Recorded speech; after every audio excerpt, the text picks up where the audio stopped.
Ladies and gentlemen, welcome back to the channel. This is a very important video for all AMC stock investors, and hopefully this video finds you well here on this Saturday afternoon. Partly cloudy, pretty dang cold out there, so buckle in and let's go ahead and get started. So the first thing that I want to say is AMC stock could go absolutely crazy next week, or at the very least over the next couple of weeks. Now, of course, the markets can be volatile this upcoming week. We're going to get the summary of economic projections, in which I'm going to show you the last summary of economic projections and the thing that the markets really are watching for coming in that report. That is the dot plot, the infamous dot plot that the Fed puts out every two times a year, essentially. Now, the first thing I want to point out is last Friday was quad witching. Now, September's quad witching is specifically important because a lot of hedge funds and institutions end their fiscal year at the end of September, and a new one starts in October. Kind of, I believe Apple does it like that. They end their fiscal year in October as well. Some other companies do also, but a lot of hedge funds and institutions do. So if there was a day to give you a sentiment barometer, or at least a forecaster of what's going to happen over the next coming months, Friday was that day. And AMC stock was up 2.7%. The NASDAQ, well, down 1.5%. The NASDAQ 100 down 1.75%. You would have expected on any other random Joe Schmo day, AMC stock would be down at least 5%, if not 10%, if the NASDAQ is down almost 2%. In fact, AMC did the opposite. So this really does go to show the next couple of weeks, the next couple of months, I think AMC stock is a lot higher 3-6 months from now. Definitely then, but even over the next couple of weeks, AMC stock could be much higher. And I think Friday was a big kind of gauge of sentiment, because what happens on quad witching is there was about $3.5 trillion of notional value that was locked up in options. Options just in general, or single stock options, what it's called, index stock options, index futures, and single stock futures all expired on the same day. So what that means is that money either expires and people lose their money, people take their profits, they sell out, they reinvest in different stocks, they short different stocks, they hedge their portfolios. So you definitely seen a lot of selling on Friday in the broader markets, a lot of hedging, but you did not see that same selling in AMC stock. You did not see that same degree of hedging. In fact, you probably seen a lot of bullish positioning in AMC stock on Friday. So this is pretty telling, and I hope you guys are also excited about what we've seen on Friday. Friday was the most significant day of the markets any given year because of the fiscal year ending for a lot of hedge funds and institutions, and the very large expiration, the quad witching, that you see on the third Friday of September, which was last Friday. Now, historically, not so great. Things tend to happen after quad witching in September. Historically, markets tend to sell off after quad witching. Now, believe it or not, this bad seasonality of September does not tend to actually happen until after quad witching. So the returns in the beginning of September tend to be pretty positive. It's the end of the month where the returns start to be negative 0.5%, closer to negative 1%. It's all in the end of September. So you want to watch that in the markets. That is a risk factor. That is something to be considering and keeping on your radar. Now, again, I do want to point this out. AMC stock has the most amount of shares currently sold short that you have ever seen in the history of AMC, at 23.21 million. This is obviously split adjusted, so this would be like a ridiculous amount of shares before, like 230 million shares in equivalent terms to what we have seen in the past. Now, the short percentage of free float did go down because the AMC raised 40 million shares of capital. Diluted shareholders made the float larger. And also the settlement also affected the outstanding share count. So that's what happened there. But if you really look at the percentage gain of shorted shares, that was 35.68% from the last exchange reported short interest number on August 15th.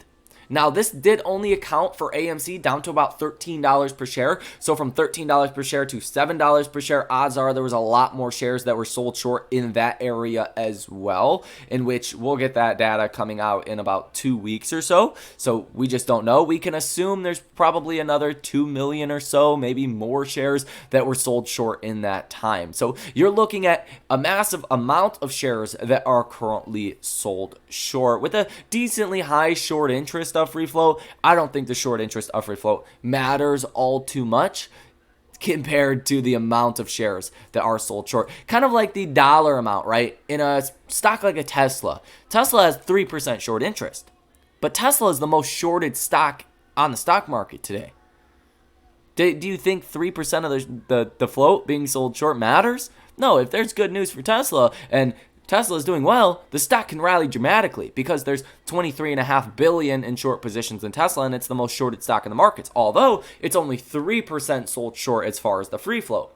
Hopefully that puts it into a little bit of context in what I'm trying to say. It doesn't matter what the free float on loan is if the dollar amount is high or the amount of shares are high. All three of these things matter, but you got to really see through some of the other numbers, like the short interest of free float. Doesn't matter. The float has been artificially inflated due to the share offering that AMC just raised. And again, the distribution of jeez, I think I breathed wrong. Of the ape settlement. So there you have that. That's kind of the first thing that I wanted to say here. Now, if you look at the Stocko Tracker data, we're not going to see the actual numbers here for next week until I believe Monday. But you did have like 400,000 puts on last week's expiration, 114,000 of which did expire in the money. You had about 300,000 calls total for last week, so it was pretty even as far as puts to calls relative to what we've seen in the past, with about 68,000 calls that did expire in the money. So keep that in mind. Pretty decent amount on both sides, but due to last week and this large option expiration, we typically see a lot of rolling over, so it wouldn't surprise me if next week's option activity is a lot higher as well. Essentially, there's 14,000 calls in the money, 55,000 calls out the money, 13,000 puts in the money, and 112,000 puts out the money. I'm sure these numbers balloon to 20, 30,000 calls and puts in the money, and probably over 100,000 calls out the money, probably 150 plus thousand puts that are out the money once we start next week. And then if buyers step in to buy puts or calls, that's obviously going to change things around, and that can make things pretty volatile. Now, the big event for next week is the summary of economic projections. So this is going to be very important. Now, the Fed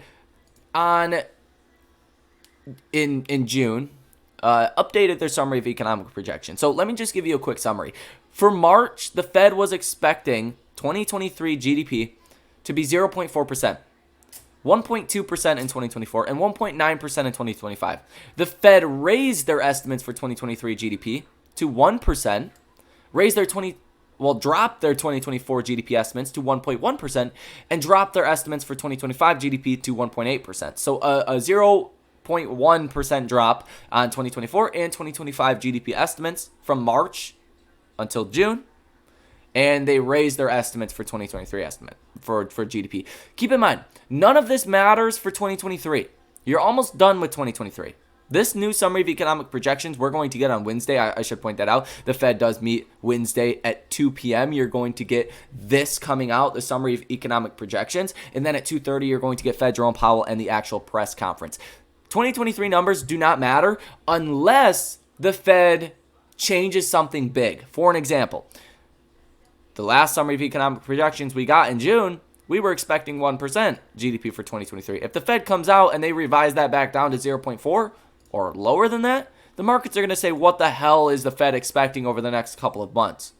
Things are going to get bad quickly. The unemployment rate. In March, the Fed expected 4.5% in 2023, 4.6% in 2024, and 4.6% in 2025. The Fed got a little bit more bullish.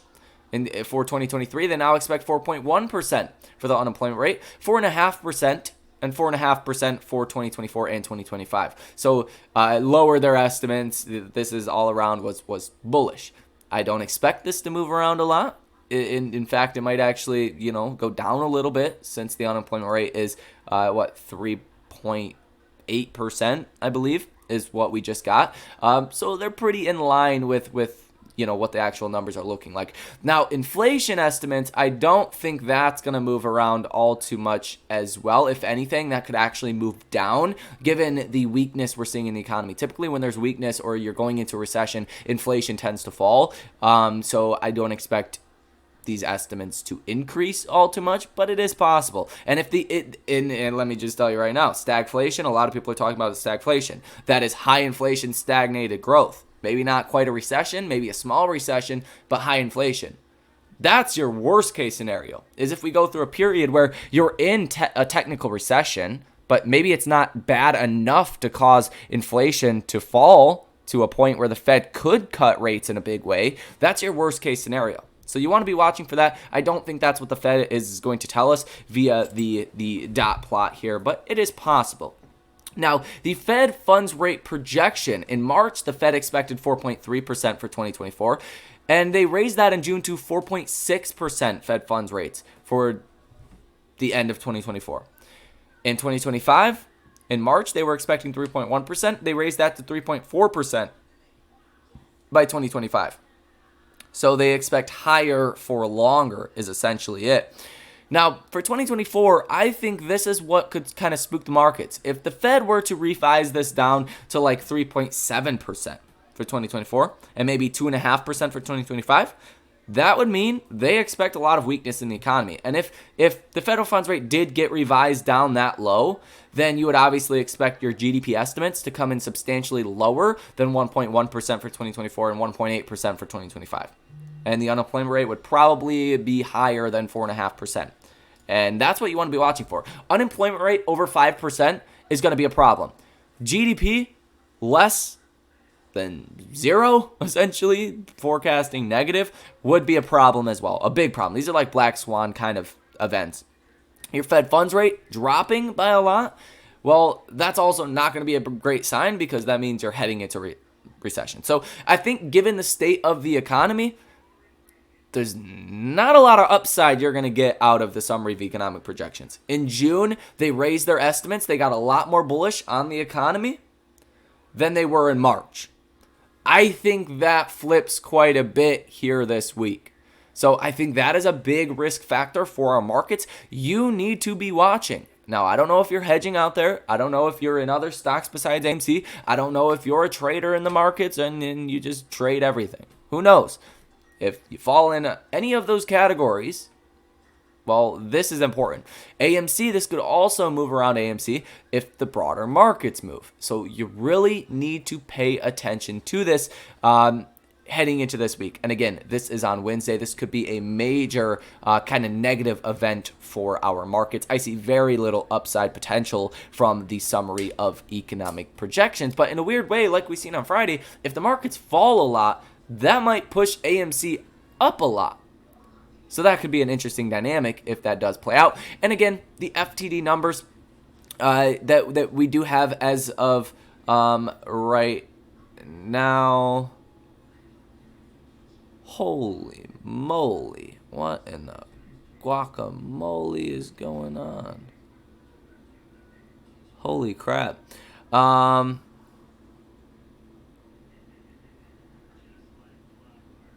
Oh my gosh, that is crazy. So for the 18th, you have 4.5 million FTDs, and then you ramp as high as 51 million FTDs. Holy crap. So coming on September 27th is when all of these FTDs need to be closed out of. Now, keep in mind, these are cumulative. They are running. So they will need to be closed out of, and that would be a lot of potential buying pressure over the next couple of weeks. So this is something to also consider and to keep in mind. And then basically after that, your FTDs do plummet. Wow, that's actually a crazy number you're seeing there. So there is all of that. Now let's take a look at AMC on a technical basis. I do think the lows are in at $7.05 per share. AMC stock did indeed close above the 8-day moving average. You've showed a lot of respect around this 8-day moving average, getting rejected here quite a bit. When you do break above, you find support like you did on September 5th, right before we had the 37% drop. This could have been that breakout rally. It got rejected. You fell down quite a bit. Now you found resistance here on September 14th. You broke above the next day as the 8-day moving average was falling, and you even tested that on Friday, and you bounced right on the 8-day moving average, found support there perfectly, and trended back up to close near the high of the day for AMC. So this could be that breakout kind of move. The MACD is also in positive territory as far as the yellow line being above the blue line. You're far from actually being positive on the MACD, which could signal a lot of potential upside from here, and this crossover is usually a very bullish event for any stock. This is usually when you want to take a long position if you are a trader. And the RSI is at 27.15, so substantially oversold. There's a lot of room to play that upside move in the RSI, aka the upside move in AMC stock, guys. So let me know what you think about all of this information down below in the comment section. Hit the like button, subscribe to the channel, and source your comments, questions, or concerns down below in the comment section. If you guys want to come trade with us, come hedge out your portfolios, come trade these Fed events, come trade different things that could hopefully help you make a lot of money. Not a guarantee, not a financial recommendation. I am not a financial advisor, so come to your own conclusions, but that link is down below in the description of this video. We will welcome you with open arms. That's going to do it. Enjoy the rest of your day and your weekends, and I will see you in the next one.